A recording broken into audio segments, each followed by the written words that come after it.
Alice thought she might as well go back and see how the game was going on, as she heard the Queen's voice in the distance, screaming with passion. She had already heard her sentence 3 of the players to be executed for having missed their turns, and she did not like the look of things at all, as the game was in such confusion that she never knew whether it was her turn or not. So she went off in search of her hedgehog.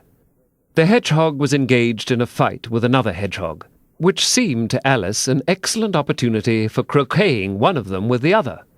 The only difficulty was that her flamingo was gone across to the other side of the garden, where Alice could see it trying in a helpless sort of way to fly up into a tree. By the time she had caught the flamingo and brought it back, the fight was over, and both the hedgehogs were out of sight. But it doesn't matter much, thought Alice, as all the arches are gone from this side of the ground. So she tucked it away under her arm, that it might not escape again, and went back to have a little more conversation with her friend.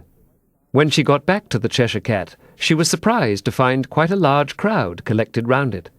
There was a dispute going on between the executioner, the king, and the queen, who were all talking at once, while all the rest were quite silent, and looked very uncomfortable. The moment Alice appeared, she was appealed to by all 3 to settle the question, and they repeated their arguments to her, though, as they all spoke at once, she found it very hard to make out exactly what they said. The executioner's argument was that you couldn't cut off a head unless there was a body to cut it off from, that he had never had to do such a thing before, and he wasn't going to begin at his time of life.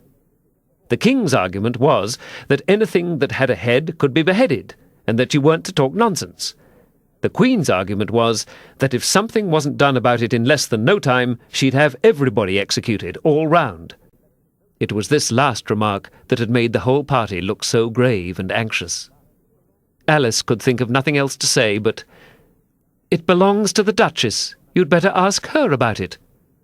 "She's in prison," the Queen said to the executioner. "Fetch her here." And the executioner went off like an arrow. The cat's head began fading away the moment he was gone, and by the time he had come back with the Duchess, it had entirely disappeared.